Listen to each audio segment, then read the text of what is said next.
In today's video, we'll be continuing Pearl Harbor Week, this time from the Japanese side of the equation. In previous videos, I've covered 2 of the 6 Kidobutai carriers, Hiryu and Soryu. For this one, we'll be turning to another of the bunch, the most curious of them in the form of Kaga, one of only 3 battleships converted to an aircraft carrier, and of the 3, the most successful in actual service. Not to take anything from Eagle, mind you. But, well, it's hard to argue with Kaga's war record. Kaga would prove to be a very useful ship for the Japanese, one of their first big carriers, and one that saw combat from China through to the early days of the Pacific War, including, of course, the attack on Pearl Harbor, as well as her catastrophic loss at Midway.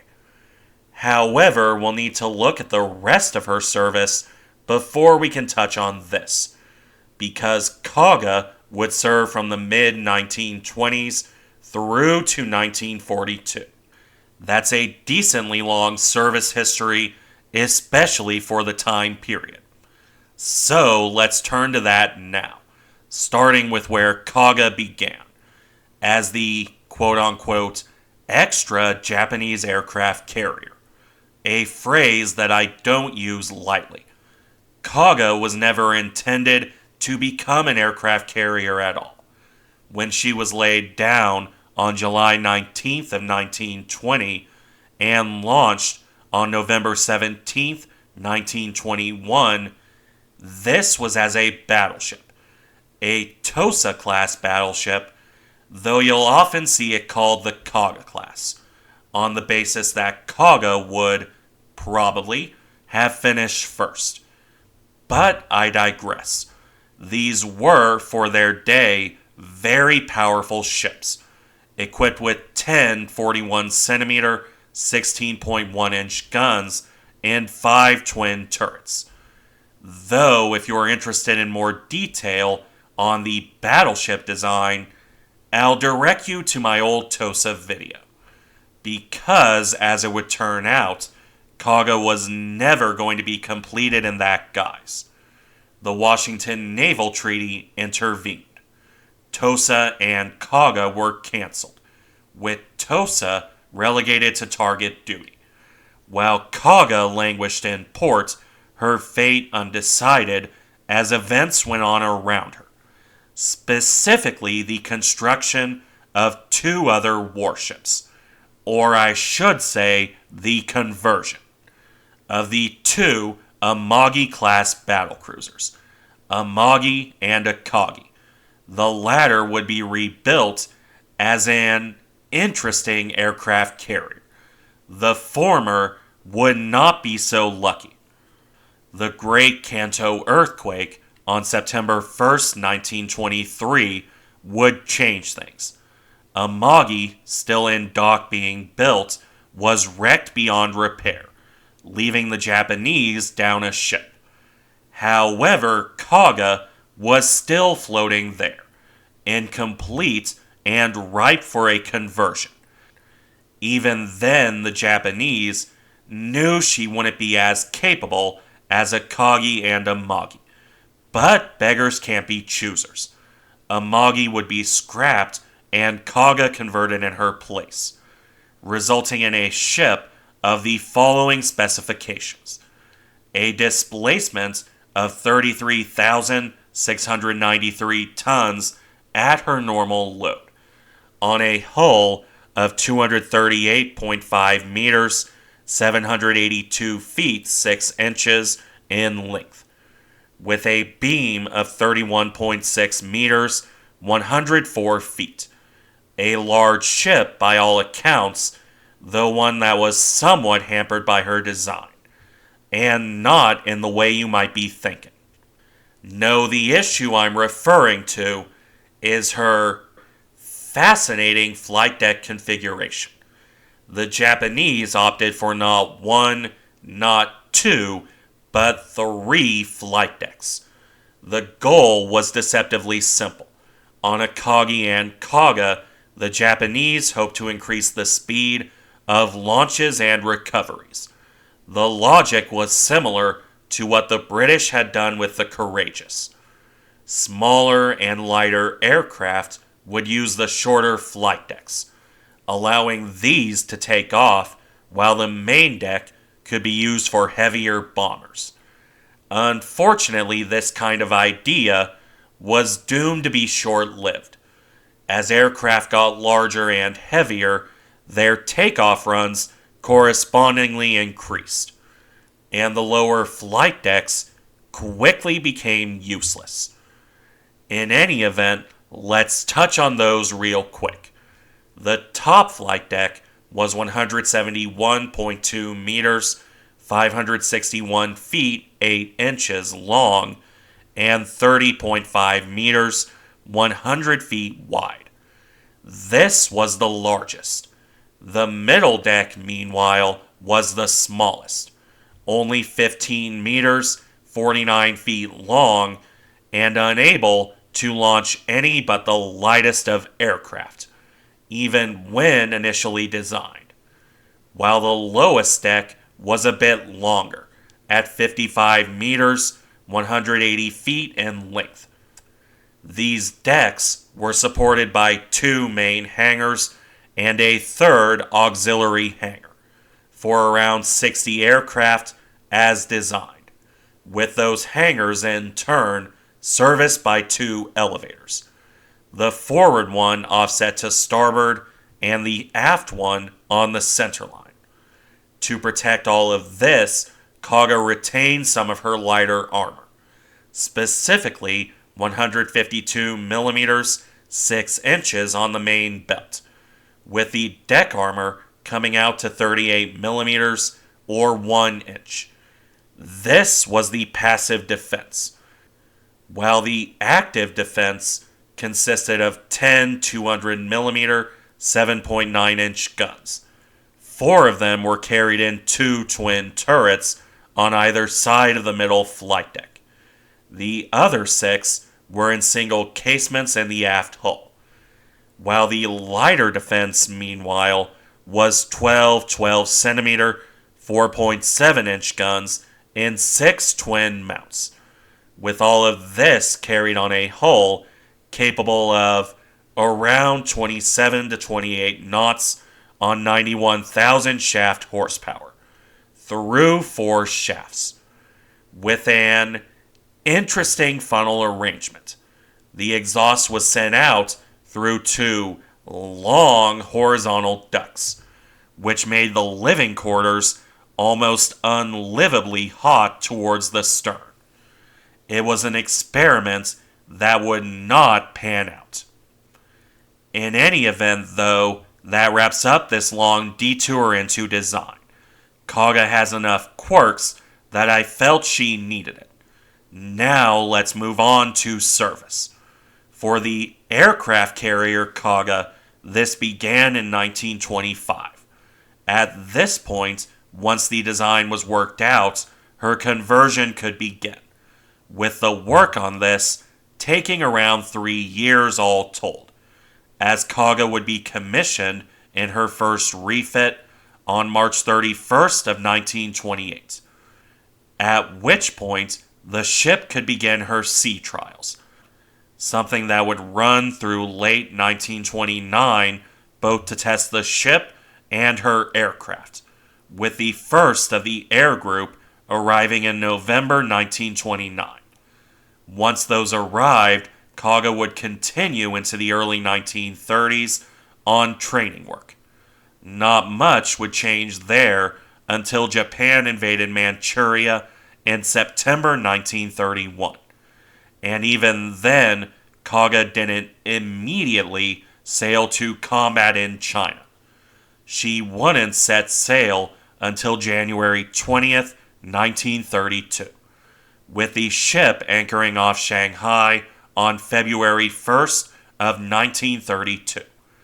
It was here that Kaga would see her first combat operation, specifically on February 3rd, when Kaga sent 12 fighters and 3 bombers up. Some of these aircraft would pull back due to heavy return fire.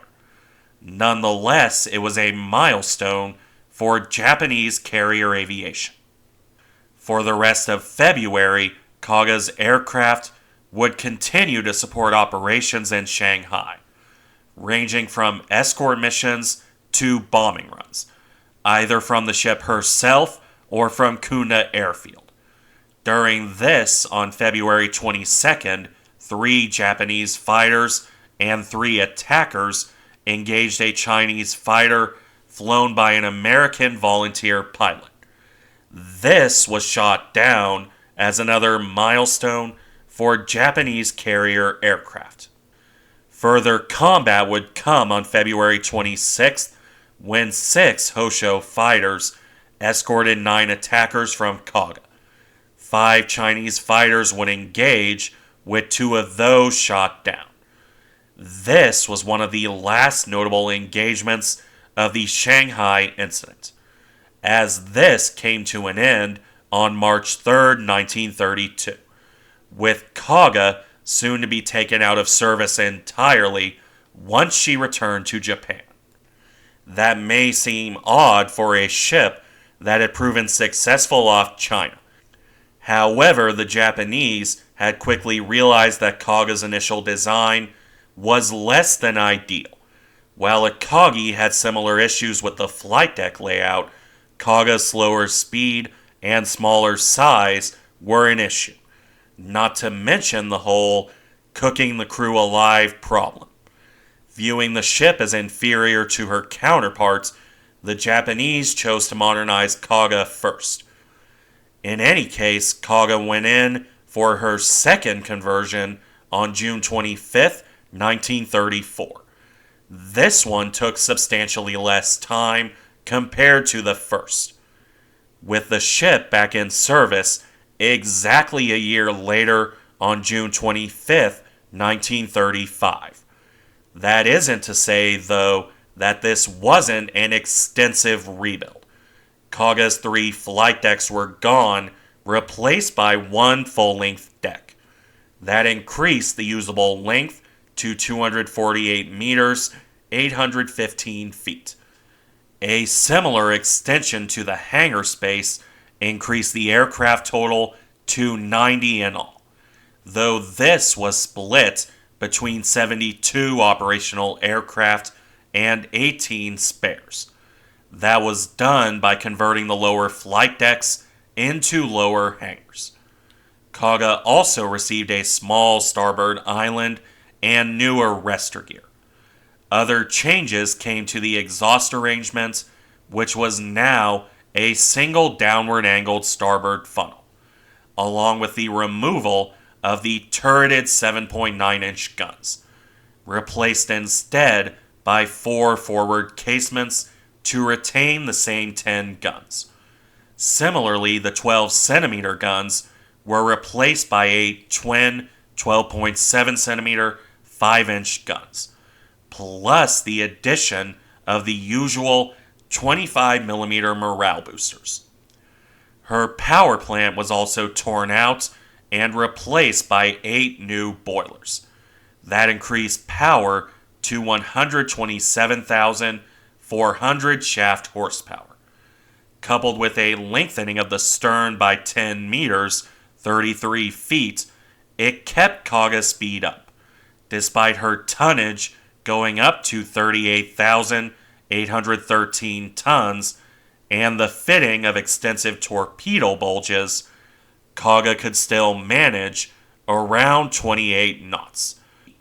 That is slower than any of the other big Japanese carriers, but it was sufficient. When Kaga came out, she was a much more efficient ship overall. Still not quite as good as a Akagi or a purpose-built design, but certainly fully capable of active service. Regardless, let's turn back to that service now. While Kaga's conversion was completed in June 1935, the ship only properly finished her final work in November. at which point she could return to her old pattern of training and patrol. That said, it wouldn't be long before Kaga was back off China for yet more combat duty. The Second Sino-Japanese War properly kicked off in July 1937. Almost immediately, Kaga was sent back to China, departing Japan on August 11, 1937, where she would join the smaller Ryujo and Hosho off the Chinese coast on August 15th. Kaga was, as such, the center of Japanese naval aviation at the time, though not without issue. Her first attempt at an airstrike on August 15th went poorly. Bad weather obscured targets, forcing some of the aircraft back. Others had to divert to secondary targets.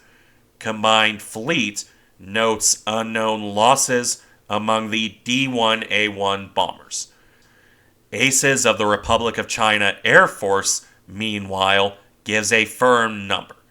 2 shot down with a 3rd loss, in a bizarre dogfight between Japanese dive bombers and Chinese attack aircraft. Kurdish Shrikes, to be specific.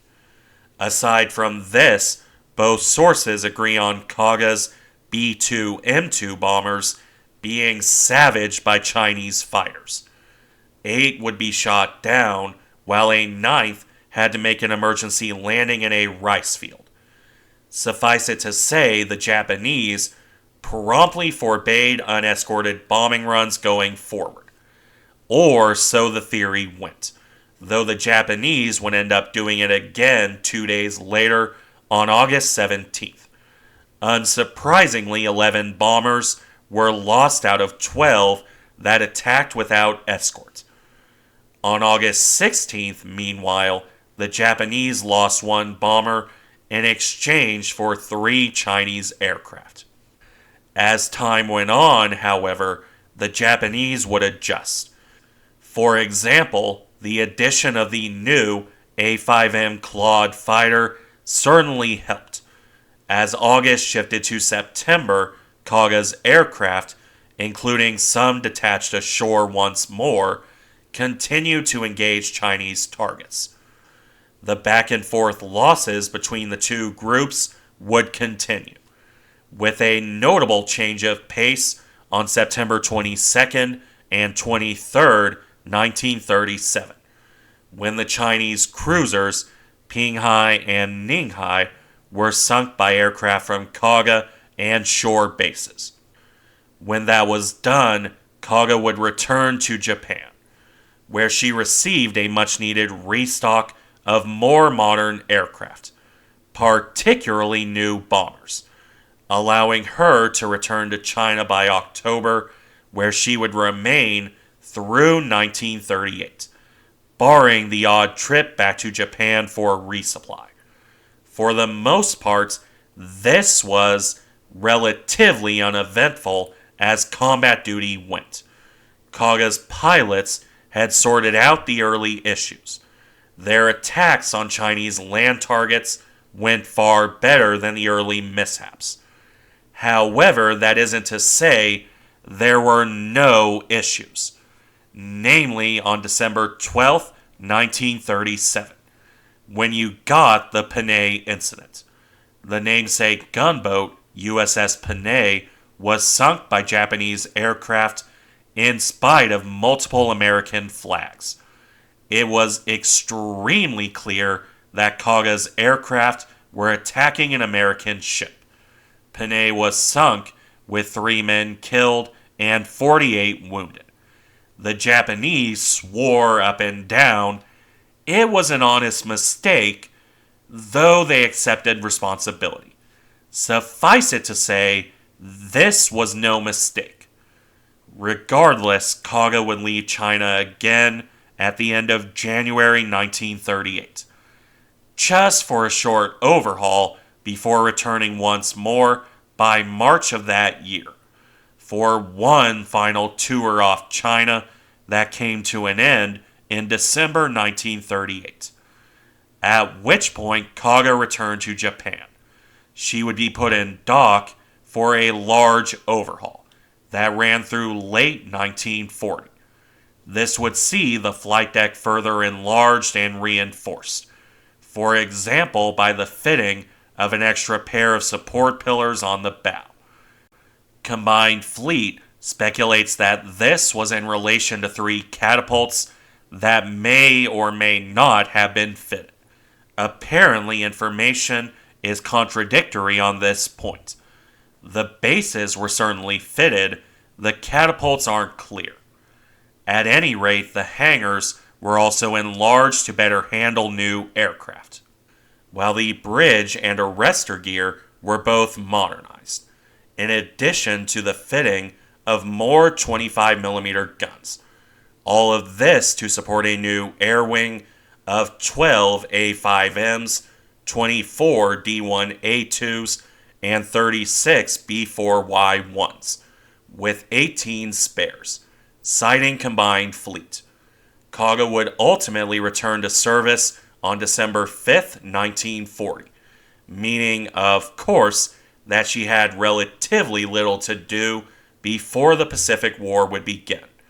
The ship spent early 1941 sailing off China or in Japan for training and refits, though with the important note that she was now assigned to the 1st Carrier Division of the newly formed 1st Air Fleet, or better known as the Kido Butai, formed in April 1941 to consolidate Japan's carrier force into a massive first strike.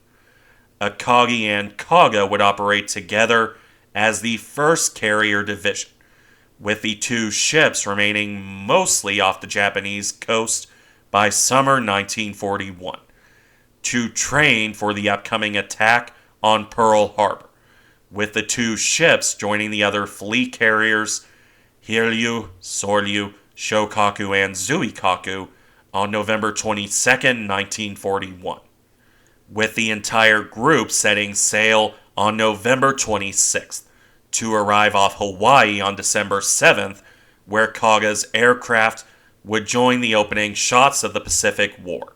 She contributed 12 torpedo bombers, 14 level bombers, and 9 fighters to the first wave. In the second wave, Kaga sent out 26 dive bombers and a further 9 Zeros. Reportedly, the ship lost 5 B5N Kates, 4 Zeros, and 6 D3A Vals during the attack. Her aircraft claimed hits, meanwhile, on all of the battleships but Pennsylvania. With the Pacific Fleet in ruins, Kaga returned home along with the other Japanese carriers, arriving back in Japan on December 23, 1941. Though this would only be a short-lived visit. By January 9th of 1942, Kaga was sailing into the Pacific once more, specifically to Truk, arriving there on January 15th, to prepare for operations in the South Pacific with the other Kido Butai carriers. The first of these was Operation R on January 20th, 1942, the invasion of Rabaul. Kaga would send up 27 Kates and 9 Zeros, which contributed to the sinking of a Norwegian cargo ship, for the loss of 1 Kate. Further airstrikes on January 21st saw no losses to Kaga's aircraft. On the 22nd, meanwhile, 2 of her Vals had to ditch alongside the ship. By the 23rd, the Japanese landings had overwhelmed the Australian defenders. Kaga would be sent off to Truk, arriving on the 27th, only to leave again on February 1st in an attempt to catch Halsey's raiders after strikes on the Marshall Islands. This would prove unfortunate for Kaga. She struck a reef at Palau on February 9th after returning from the failed pursuit. This reduced her speed to 18 knots, though Kaga remained with the other carriers, just long enough to sail down towards Australia for the strike on Darwin on February 19th.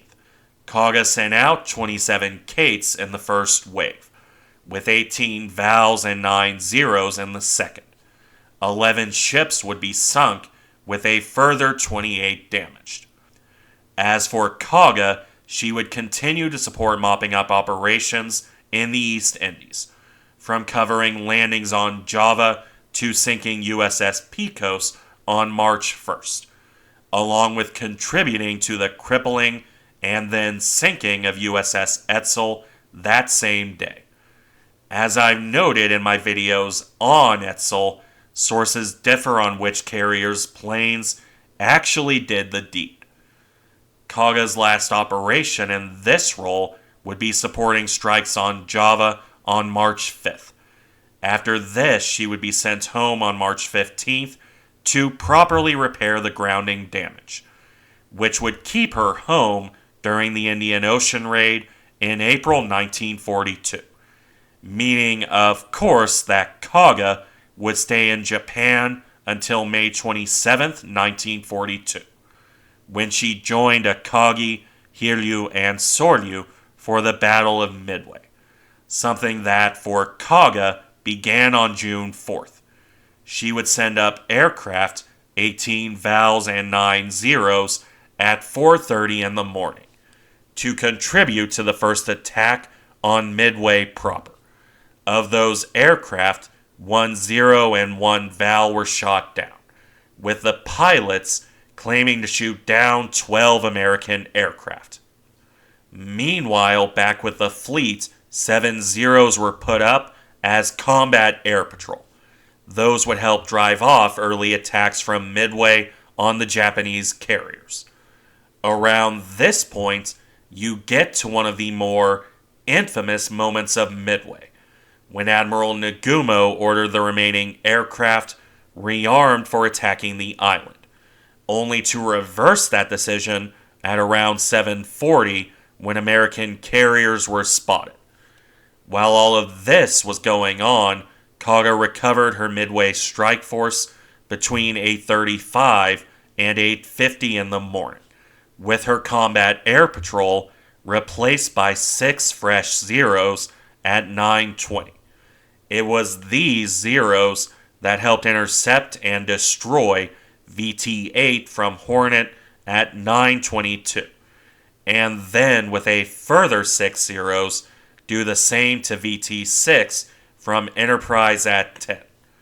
This would be their final success. At around 10:22 a.m.